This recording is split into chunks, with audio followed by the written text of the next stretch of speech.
Hi everyone, welcome to super academy. Wish you growing very well. क्या हम पढ़ रहे थे राष्ट्रपति शुरू करा था, मैंने आपको बताया था। राष्ट्रपति का एक लेक्चर हुआ था हमारा, राष्ट्रपति शुरू करा था, जिसमें मैंने आपको भाग 5 बताया था। भाग 5 के सब पार्ट्स भी बताए थे। भाग 5 में सबसे पहले हमने शुरू करी है संघ की कार्यपालिका। संघ की कार्यपालिका, संघ की कार्यपालिका। भाग 5 में, भाग 5 कहाँ से कहाँ तक है? आर्टिकल 52 से 151 तक। ठीक, भाग 5 आर्टिकल 52 से 151 तक है। ठीक, संघ की कार्यपालिका का वर्णन इसमें सबसे पहले है कहाँ पर? आर्टिकल 52 से 78 तक। 52 से 78 तक क्या है? संघ की कार्यपालिका। संघ की कार्यपालिका में कौन कौन होता है? राष्ट्रपति बताया था मैंने आपको अपनी प्रीवियस वीडियो में। राष्ट्रपति, उपराष्ट्रपति, प्रधानमंत्री, प्राइम मिनिस्टर, मंत्री परिषद होते हैं, और भारत के महान्यायवादी, भारत के महान्यायवादी।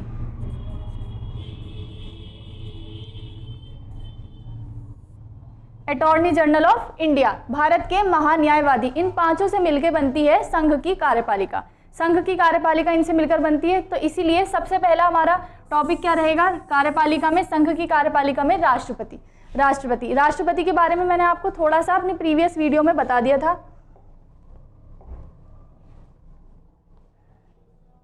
राष्ट्रपति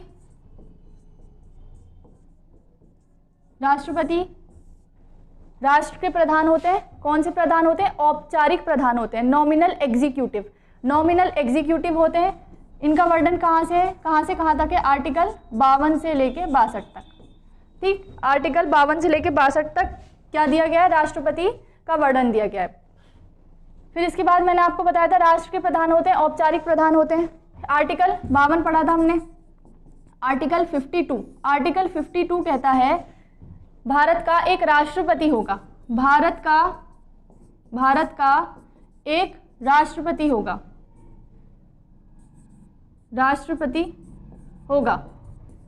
there shall be a president. Bharat का एक राष्ट्रपति होगा। ये किसमें दिया गया है? आर्टिकल 52 में। यानी आर्टिकल 52 में राष्ट्रपति के पद की व्याख्या है। आर्टिकल 52 में राष्ट्रपति का पद दिया हुआ है। ठीक है।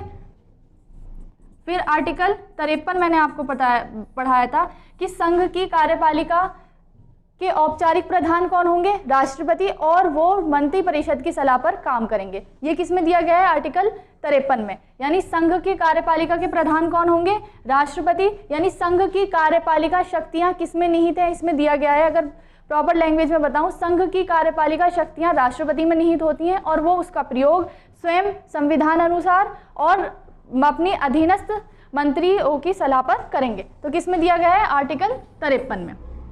ये 2 आर्टिकल मैंने आपको समझा दिए थे, और अध्याय 5 के जो उप अध्याय हैं वो मैंने आपको अच्छे से डिफाइन कर दिए थे। अब इस वाले लेक्चर में हम शुरू करेंगे आर्टिकल 54। समझ आया आपको? आर्टिकल 52, 53। अब शुरू करेंगे आर्टिकल 54। आर्टिकल 54 यानी आर्टिकल 54, अनुच्छेद 54। इसमें क्या दिया है? राष्ट्रपति का निर्वाचन। राष्ट्रपति का निर्वाचन किसमें है? आर्टिकल 54 में। राष्ट्रपति का निर्वाचन।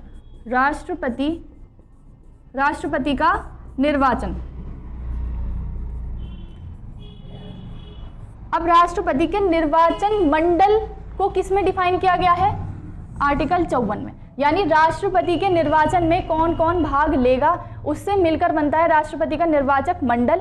उसका जिक्र किसमें है, या उसका प्रावधान किसमें किया गया? अनुच्छेद 54 में। राष्ट्रपति के निर्वाचक मंडल यानी कि इलेक्टोरल कोलाज किसमें दिया गया है? आर्टिकल 54 में। अब ध्यान से ये देखो, आर्टिकल 54 क्या कहता है?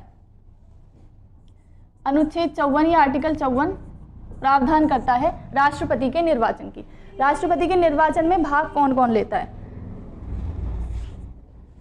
संसद के दोनों सदनों के निर्वाचित सदस्य। संसद के दोनों सदनों के निर्वाचित सदस्य भाग लेंगे राष्ट्रपति के निर्वाचन में। सबसे पहले निर्वाचन दिया हुआ है। किसका निर्वाचन? राष्ट्रपति जी का। निर्वाचन में भाग कौन कौन लेगा? संसद के दोनों सदनों के, संसद के दोनों सदनों के निर्वाचित सदस्य, निर्वाचित सदस्य, ये निर्वाचित ध्यान रखना है। संसद के दोनों सदन, संसद में 2 सदन होते हैं, लोकसभा और राज्यसभा। लोकसभा के भी निर्वाचित सदस्य और राज्यसभा के भी निर्वाचित सदस्य राष्ट्रपति के निर्वाचन में भाग लेते हैं। नेक्स्ट है राज्य विधानसभा, विधानसभा के निर्वाचित सदस्य, निर्वाचित सदस्य, राज्य विधानसभा के निर्वाचित सदस्य। यहाँ भी निर्वाचित सदस्य भाग लेंगे, लेकिन ध्यान रखना है विधानसभा के। राज्यों में, कुछ राज्यों में विधान परिषद होती है ना, तो विधान परिषद, विधानमंडल होता है। विधानमंडल में कौन कौन होते हैं? राज्यसभा, वो विधानसभा और विधान परिषद। तो विधान परिषद के सदस्य भाग नहीं लेंगे क्योंकि कुल 6 राज्यों में विधान परिषद है। डिसबैलेंस हो जाएगा अगर, क्योंकि वैसे ही राष्ट्रपति के निर्वाचन में जनसंख्या का मेन रोल होता है, अभी मैं आपको बताऊंगी। अगर विधान परिषद को भी शामिल किया जाएगा तो देश में डिसबैलेंस हो जाएगा वोटिंग में। तो इसीलिए 28 के 28 राज्यों में विधानसभा है, तो इसीलिए राज्यों के विधानसभा के सदस्य, निर्वाचित सदस्य भाग लेते हैं। विधानमंडल के सदस्य भाग नहीं लेंगे और मनोनीत सदस्य भाग नहीं लेंगे। ध्यान रखना है विधानमंडल इसमें शामिल नहीं है क्योंकि केवल 6 राज्यों के पास विधानमंडल है, बाकी राज्यों में नहीं है। इस वजह से डिसबैलेंस हो जाता वोटिंग में, इसीलिए सिर्फ विधानसभा को शामिल किया गया है। इतना समझ में आया। फिर केंद्र शासित प्रदेश यानी यूनियन टेरिटरीज, जहां पर विधानसभाएं हैं, ठीक है। कितने राज्यों में विधानसभा है? यूनियन टेरिटरी में, सॉरी, कितने केंद्र शासित प्रदेश में विधानसभा है? 3 में, दिल्ली, पौंडीचेरी और जम्मू कश्मीर। 3 में विधानसभा है। तो यूनियन टेरिटरीज यानी केंद्र शासित प्रदेश जहां पर विधानसभा है, वहां के निर्वाचित सदस्य भाग लेंगे। केंद्र शासित प्रदेश जहां पर विधानसभा है, वहां के निर्वाचित सदस्य, वहां के निर्वाचित सदस्य। यहाँ पर ध्यान रखना है केवल निर्वाचित सदस्य भाग लेंगे, मनोनीत सदस्य भाग नहीं लेते हैं। अब विधानसभा कहाँ कहाँ है? दिल्ली, पौंडीचेरी और जम्मू कश्मीर, ठीक। अब यहाँ पर ध्यान रखना है दोनों सदनों के निर्वाचित सदस्य। लोकसभा में कितने निर्वाचित सदस्य होते हैं? 543 निर्वाचित सदस्य होते हैं, ठीक। राज्यसभा में, दूसरा सदन होता है हमारा राज्यसभा, राज्यसभा में कितने निर्वाचित सदस्य होते हैं? 233। तो कुल कितने सांसद भाग लेंगे निर्वाचन में? 776 सदस्य भाग लेंगे, यानी एमपीज कितने होंगे? 776 मेंबर ऑफ पार्लियामेंट, सांसद। इसी तरह राज्य विधानसभा के निर्वाचित सदस्य, जिन विधानसभा के निर्वाचित सदस्य, यानी कि इसमें विधानमंडल शामिल नहीं है। तो इतना समझ में आया। इन सब से मिलकर बनता है निर्वाचन मंडल। राष्ट्रपति का निर्वाचक मंडल इन सब सदस्यों से मिलकर बनता है। इतना समझ में आया। आर्टिकल 54 में यही है कि कौन कौन राष्ट्रपति के निर्वाचन में भाग लेता है, कौन नहीं लेता। अब ये देखो, अब निर्वाचन जब होगा तो एक राष्ट्रपति का निर्वाचन अलग तरीके से किया जाता है। जैसे नॉर्मल लोकसभा के निर्वाचन होते हैं उस तरह से नहीं होता। जैसे हम नॉर्मली वोट डालते हैं, राष्ट्रपति के निर्वाचन में वोट अलग प्रकार से दिया जाता है। अब यहाँ पर ध्यान से समझो, मैंने आपको समझाया कौन कौन सदस्य भाग लेता है निर्वाचन में। अब निर्वाचन में निर्वाचित कैसे होंगे, या निर्वाचन में जो वो वोट डालते हैं वो कैसे, उनकी काउंटिंग या उनके वोट कैसे काउंट होते हैं, यहाँ पर ध्यान देना है। मैंने अभी आपको बताया विधानसभा के सदस्य भाग लेते हैं, उनको बोलते हैं MLA, member of legislative assembly. एक बात तो पहले ध्यान रखो, राष्ट्रपति का निर्वाचन अप्रत्यक्ष रूप से होता है। अप्रत्यक्ष रूप से कैसे? कि हमारे जनता द्वारा निर्वाचित सदस्य, हमारे जनता द्वारा निर्वाचित प्रतिनिधि, हमारे जो प्रतिनिधि हैं वो राष्ट्रपति का निर्वाचन करते हैं हमारे बिहाफ पर, ठीक। तो अप्रत्यक्ष हो गया, प्रत्यक्ष जनता द्वारा नहीं चुने जा रहे हैं, लेकिन निर्वाचित हो रहे हैं, इसलिए गणतंत्र है। इतनी बात समझ में आई कि अप्रत्यक्ष रूप से निर्वाचन होगा, अप्रत्यक्ष रूप से निर्वाचन होगा राष्ट्रपति का। जनता द्वारा चुने हुए प्रतिनिधि निर्वाचित करेंगे, ठीक, अप्रत्यक्ष। अब ये ध्यान रखना है कि एक MLA के जो वोट हैं उनकी काउंटिंग कैसे होती है। पहले तो एक चीज़ ये ध्यान रखो, राष्ट्रपति के निर्वाचन में वोट की काउंटिंग नहीं होती, वोट वैल्यू काउंट की जाती है, वोट वैल्यू काउंट की जाती है। अब हम वोट वैल्यू का फॉर्मूला देखेंगे, एग्जाम में पीछे पूछा गया है कि एक एमएलए के वोट की वैल्यू क्या होती है। तो वोट वैल्यू काउंट की जाती है, वोटिंग की काउंटिंग नहीं होती है। पहले तो इस बात में क्लियर हो जाओ। अब कैसे मतों की काउंटिंग होगी? एक एमएलए के मत का मूल्य, वोट वैल्यू का मतलब होता है मत का मूल्य, मत मूल्य, इसको ध्यान से समझना। एक एमएलए का मत का मूल्य कितना होता है? राज्य की जनसंख्या, राज्य की जनसंख्या बटे कुल एमएलए गुणा 1000, कुल एमएलए गुणा 1000, ये होता है एक एमएलए के मत का मूल्य। यानी जब हम किसी राज्य के विधान सभा के एमएलए के मतों का मूल्य निकालेंगे तो कैसे निकालेंगे? पहले एक एमएलए के मत का मूल्य निकाल लेंगे, जितनी राज्य की जनसंख्या है, कुल उस राज्य की विधानसभा में कितने एमएलए हैं उनकी संख्या, और गुणा 1000। इसको नोट करो, ठीक? इतना समझ में आया? अब ऐसे ही करके पूरे कुल राज्य के विधानसभाओं के जो कुल एमएलए हैं उनके मतों का मूल्य निकाल लिया जाता है, ठीक? मतों का मूल्य कंप्लीट निकाल लिया। ऐसे करके 28 के 28 राज्य और तीनों केंद्र शासित प्रदेश जहां पर विधानसभाएं हैं, सबका मतों का मूल्य निकाल के लगभग बैठता है, लगभग बता रही हूँ, लगभग बैठता है 5.5 लाख, 5.5 लाख, लगभग 5.5 लाख बैठता है, ठीक? कैसे निकलेगा? एक एमएलए के मत का मूल्य क्या है? राज्य की जनसंख्या कुल एमएलए की संख्या गुणा 1000। ऐसे करके एक राज्य विधानसभा का निकल जाएगा। इसी तरह सभी अलग अलग अपने राज्य निकालेंगे और उन सब का जोड़ लिया जाएगा, तो कुल आ जाएगा कुल राज्य विधानसभाओं के, कुल राज्य विधानसभाओं के निर्वाचित सदस्यों के मतों का मूल्य, निर्वाचित थोड़ा टेक्निकल है, थोड़ा ध्यान लगाओगे तो समझ आ जाएगा। कुल राज्य की विधानसभाएं जितनी भी हैं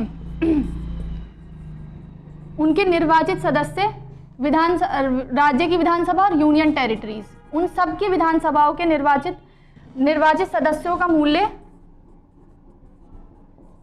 निर्वाचित सदस्यों का मूल्य आता है 5.5 लाख के लगभग, ठीक? इसको नोट करो।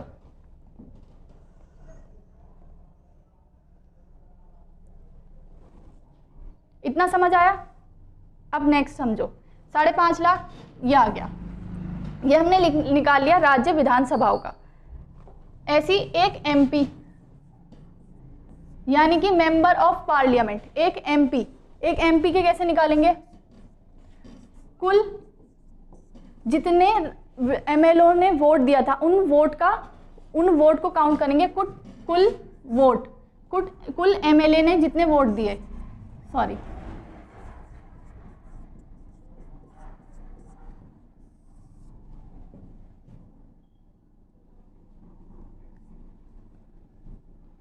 सांसदों की संख्या, दोनों में, राज्य विधानसभा और सांसदों की संख्या,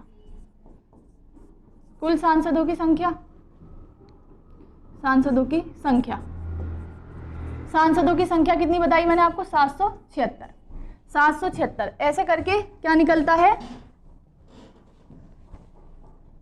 कुल एमएलए का वोट जो हमने भी निकाला, ठीक? कुल एमएलए ने कितना वोट दिया वो तो हमने निकाली थी वोट वैल्यू, लेकिन कुल कितने एमएलए ने यानी विधानसभा के कितने लोगों ने, निर्वाचित सदस्यों ने वोट दिया, उनके वोट काउंट होंगे, कुल वोट, और कितने सांसद यानी 776 सांसद होते हैं, उन सांसदों की संख्या, ये बराबर कितनी होती है? एक एमपी के मत मूल्य के, एक एमपी के मत मूल्य इससे निकल जाता है, ठीक? अब इसी तरह एक एमपी के मत का मूल्य निकल गया। अब हम एक एमपी के मत का मूल्य निकल गया 776, जितना इसकी वैल्यू आई, जितनी इसकी वैल्यू आई उसकी मल्टीप्लाई कर देंगे 776 से। एक एमपी की निकली, उसकी मल्टीप्लाई 776 लोगों से कर देंगे, तो कुल मत मूल्य हमारा निकल कर आता है लगभग 5.5 लाख, लगभग 5.5 लाख। ये भी 5.5 लाख निकल के आता है, लगभग 5.5 लाख निकल के आता है। कुल एमपी के मतों का मूल्य और ये MLA के मतों का मूल्य भी 5.5 लाख निकल के आता है। इसी तरह राष्ट्रपति के निर्वाचन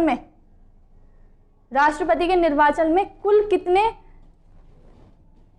वोट डलते हैं, यानी वोटों की वैल्यू जो काउंट होती है, वो वोटों की वैल्यू काउंट होती है 11 लाख। 11 लाख यानी कि जो भी प्रत्याशी, मतलब जो भी राष्ट्रपति के निर्वाचन में खड़े हुए हैं, उनको 50% +1, ये न्यूनतम कोटा होता है। 50% +1 से ज़्यादा वोट वैल्यू चाहिए। वोट वैल्यू ये जो 11 लाख है, इसका 50% +1 एक्स्ट्रा चाहिए, किसके लिए? जीतने के लिए। तो ये क्या कहलाता है? 50 +1% न्यूनतम कोटा। न्यूनतम कोटा जिसके इतने आ जाएंगे वो जीत जाएगा। इतना समझ आया? एक बार और मैं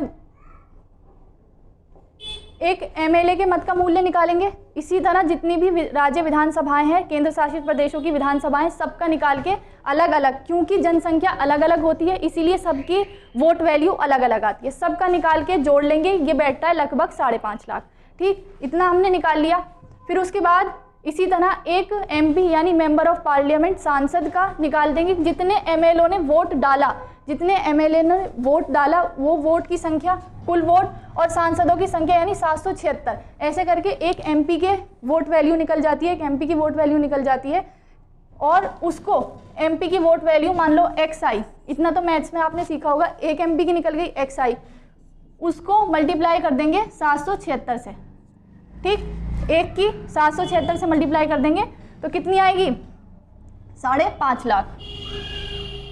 5.5 लाख, इतनी समझ में आ गई। तो कुल, फिर जब हम कुल वोट वैल्यू निकालेंगे, कुल मतों का मूल्य, क्योंकि सारे जितने भी निर्वाचक मंडल है वो सब ने वोट दिया, उन सब के मतों का मूल्य काउंट करके आता है 11 लाख के लगभग। 11 लाख के लगभग, देखो लगभग कह रही हूँ, ध्यान रखना है, लगभग 11 लाख के आता है। और इस किसी भी प्रत्याशी को जीतने के लिए कितना न्यूनतम कोटा चाहिए? 50% +1। 50% +1 से ज़्यादा उसके पास मतों का मूल्य होना चाहिए। मत मूल्य काउंट होते हैं, मत काउंट नहीं होते हैं। इतना समझ आया?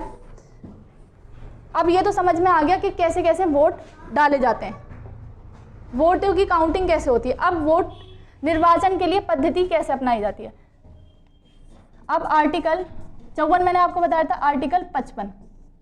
आर्टिकल 55 कहता है कि राष्ट्रपति का निर्वाचन आनुपातिक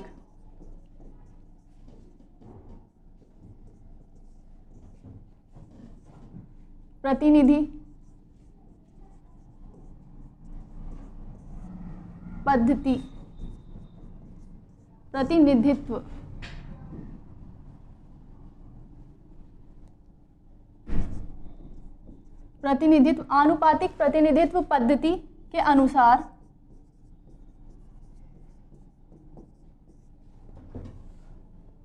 एकल संक्रमणीय मत द्वारा अप्रत्यक्ष गुप्त मतदान होता है।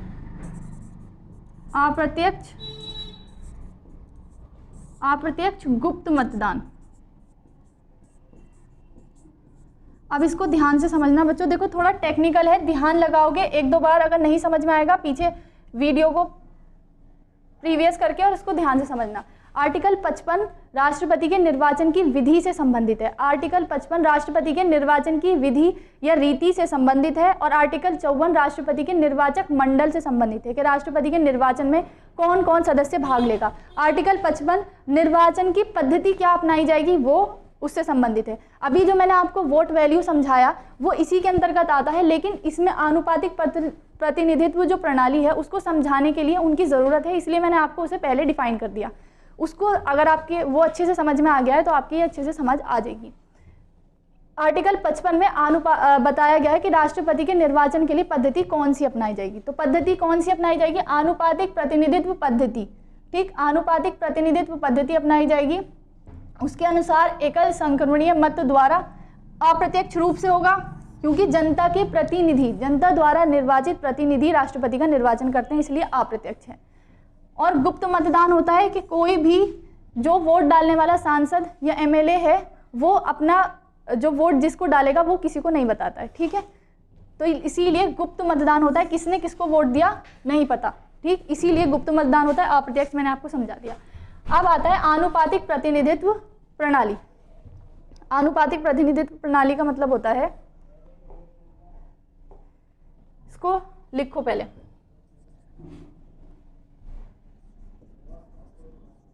आनुपातिक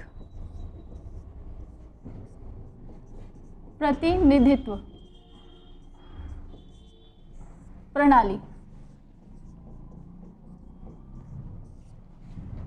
प्रोपोर्शनल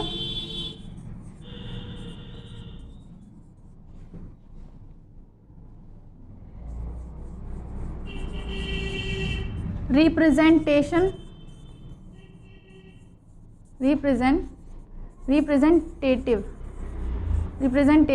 सिस्टम,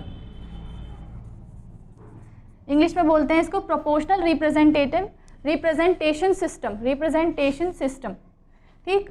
आनुपातिक प्रतिनिधित्व प्रणाली, इसका मतलब क्या होता है, यहाँ पर मैं इसकी डेफिनेशन लिख रही हूँ, इसको डेफिनेशन को जरूर नोट कर लेना, ये बुक्स में बहुत ढूंढ के निकाली है मैंने, ठीक है। आनुपातिक प्रतिनिधित्व प्रणाली की डेफिनेशन, इसका मतलब क्या होता है, देखो, सभी राज्य विधान सभाओं के निर्वाचित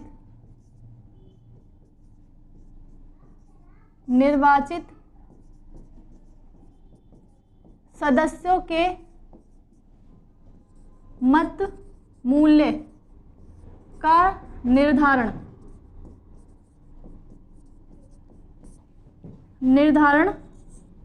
मत मूल्य के निर्धारण के लिए समान प्रक्रिया अपनाई जाएगी। मत मूल्य के निर्धारण के लिए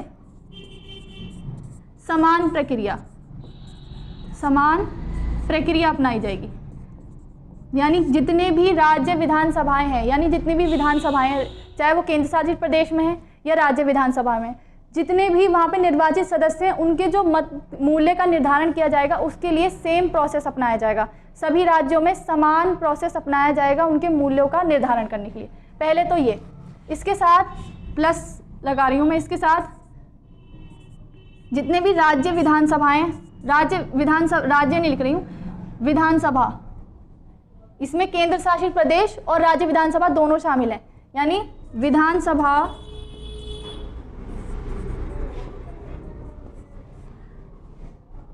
विधानसभाओं के जो कुल मूल्य निकल के आया, कुल मत मूल्य,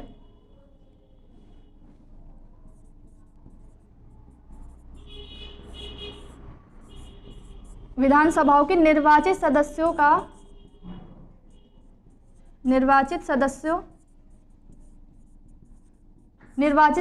का जो कुल मत मूल्य निकल के आया, कुल मत मूल्य 5 लाख 5.5 लाख मैंने बताया था, 5.5 लाख के लगभग निर्वाचित सदस्यों का कुल मत मूल्य,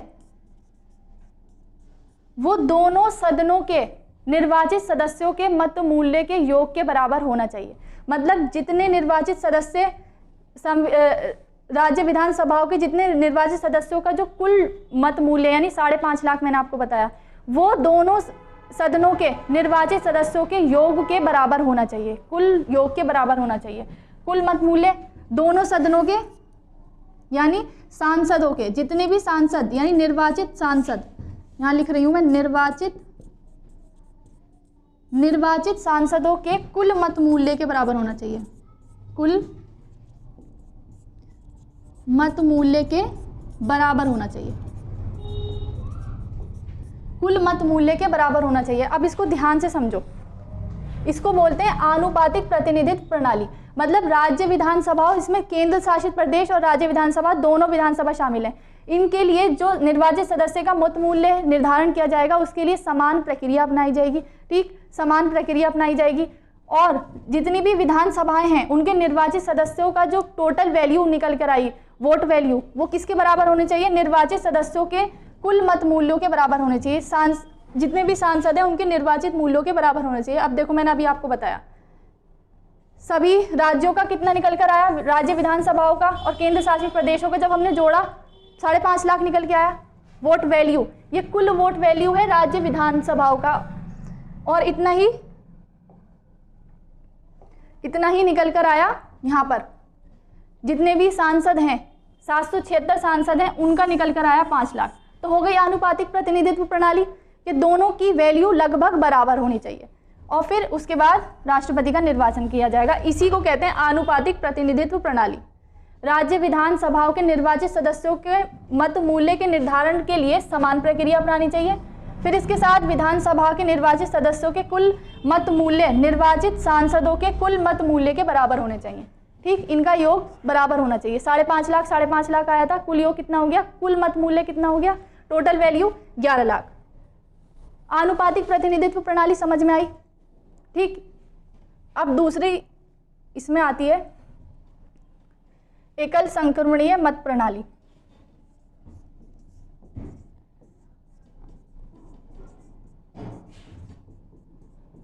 एकल संक्रमणीय मत प्रणाली, इसको इंग्लिश में बोलते हैं सिंगल ट्रांसफरेबल वोट सिस्टम।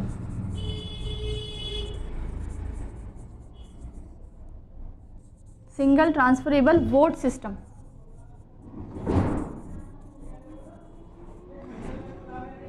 देखो, राष्ट्रपति के निर्वाचन में एक व्यक्ति वरीयता क्रम में जितने उम्मीदवार होंगे वरीयता क्रम में वोट देता है, उसी को बोलते हैं एकल संक्रमणीय मत प्रणाली। यानी जितने उम्मीदवार उतनी उनको वरीयता के हिसाब से वोट दिया जाएगा, उसको बोलते हैं एकल संक्रमणीय मत प्रणाली। यानी प्रत्याशियों को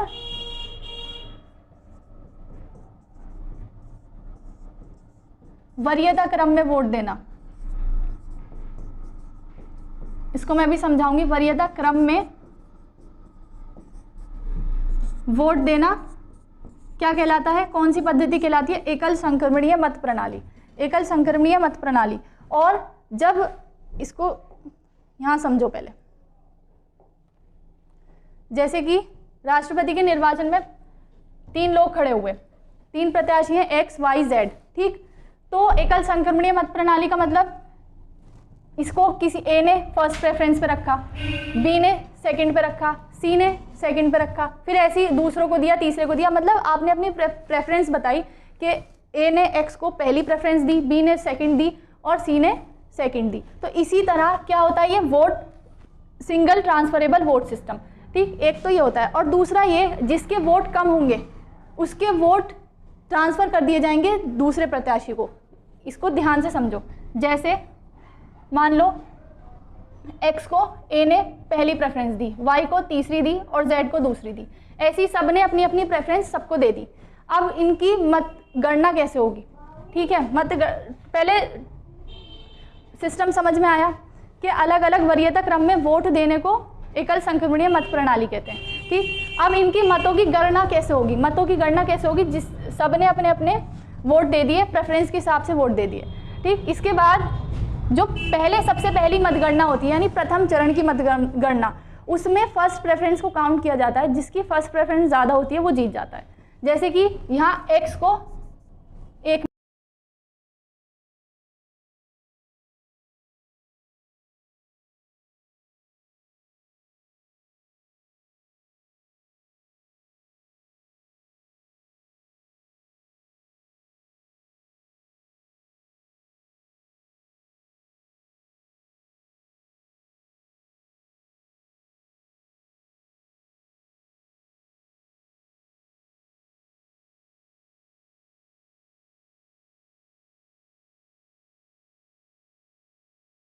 फर्स्ट प्रेफरेंस दी है और यहाँ फर्स्ट प्रेफरेंस दी है,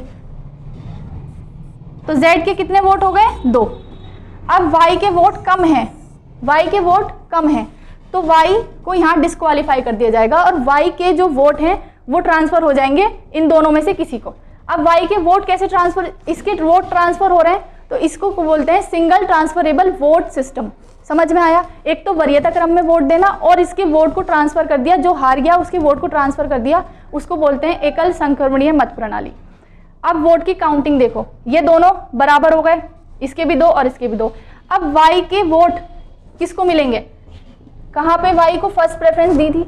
अब जहाँ वाई को फर्स्ट प्रेफरेंस दी थी, अब यहाँ पर देखेंगे कि इसकी सेकंड प्रेफरेंस कौन सी थी। पहली मतगणना में फर्स्ट प्रेफरेंस देखते हैं, दूसरी मतगणना में सेकंड प्रेफरेंस देखते हैं। ठीक, फर्स्ट प्रेफरेंस में 1 बार हो गया, 2 बचे। अब वाई के जो वोट हैं वो ट्रांसफर हो जाएंगे। वाई के वोट किसको ट्रांसफर होंगे? जो इसका मत पत्र था इसमें सेकंड जिसको प्रेफरेंस मिली हुई थी उसको ये वोट ट्रांसफर हो जाएंगे। किसको मिली हुई थी? एक्स को। तो अब ये वोट एक्स के खाते में चला गया, तो एक्स के पास कितनी सेकंड प्रेफरेंस हो गई? 1, 2, 3।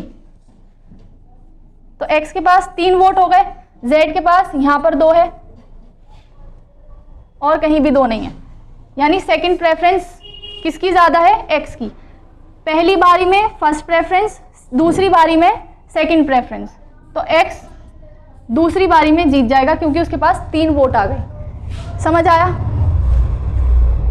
इसको बोलते हैं एकल संक्रमणीय मत प्रणाली। एकल संक्रमणीय मत प्रणाली।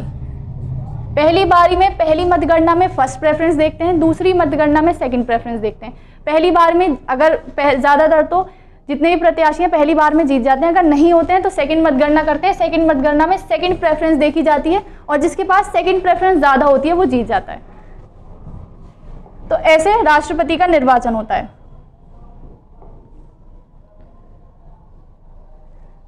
आई होप आपके अच्छे से समझ आया होगा।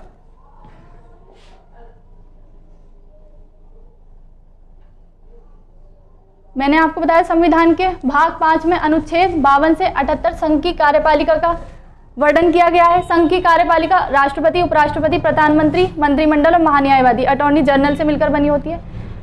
ठीक, राष्ट्रपति का वर्णन, राष्ट्रपति का पद किस में दिया गया है? आर्टिकल 52 में। और आर्टिकल 53 53 है। आर्टिकल 53 संघ की कार्यपालिका शक्तियां राष्ट्रपति में निहित होंगी, ये बताता है। इसके बाद नेक्स्ट है राष्ट्रपति का निर्वाचन। राष्ट्रपति के निर्वाचन मंडल की बात किसमें की गई है? आर्टिकल 54 में। आर्टिकल 54 में राष्ट्रपति के निर्वाचन की बात है। संसद के दोनों सदनों के निर्वाचित सदस्य भाग लेते हैं। कितने निर्वाचित सदस्य होते हैं? कुल 776 सदस्य होते हैं, भाग लेते हैं। एंग्लो इंडियंस भाग नहीं लेंगे। लोकसभा में 2 निर्वाचित मनोनीत सदस्य होते हैं, अब नहीं है, पहले थे एंग्लो इंडियंस, वो भाग नहीं लेते। और ऐसी राज्यसभा में 12 निर्वाचित सदस्य होते हैं, वो मनोनीत सदस्य होते हैं, वो भाग नहीं लेंगे। दोनों के निर्वाचित सदस्य भाग लेंगे, दोनों सदनों के। तो कुल कितना बैठता है? लोकसभा में 543 और राज्यसभा में 233, कुल मिला के 776।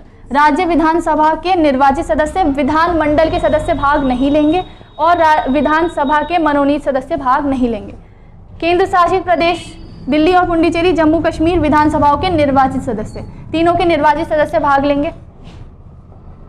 ठीक, इसके बाद सिर्फ निर्वाचक मंडल आर्टिकल 54 में है। इसके बाद निर्वाचन की रीति या चुनाव का तरीका किसमें दिया गया है? आर्टिकल 55 में। राष्ट्रपति के निर्वाचन की रीति, राष्ट्रपति का निर्वाचन आनुपातिक प्रतिनिधित्व पद्धति, ये मैंने आपको समझाई, के अनुसार एकल संक्रमणीय मत द्वारा होता है और ऐसे निर्वाचन में मतदान गुप्त होता है, अप्रत्यक्ष होता है। ठीक, संविधान में यह प्रावधान किया गया है कि राष्ट्रपति के निर्वाचन में विभिन्न राज्यों के प्रतिनिधित्व समान रूप से हो, साथ ही राज्यों के साथ संघ के मध्य भी समानता हो। इसी को बोलते हैं आनुपातिक प्रतिनिधित्व प्रणाली।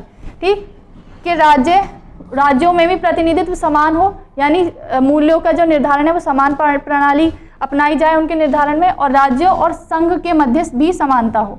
ठीक, इसको बोलते हैं आनुपातिक प्रतिनिधित्व प्रणाली।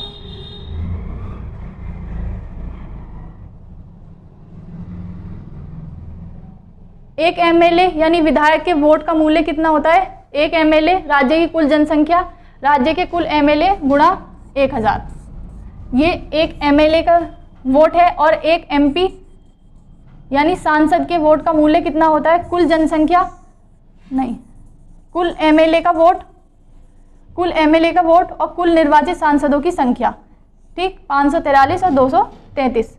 चुनाव में, इसमें चुनाव में लड़ने से पूर्व राष्ट्रपति को 15,000 रुपये जमानत राशि और आरबीआई के पास रखनी होती है, ठीक है। और एक चीज और नोट करो,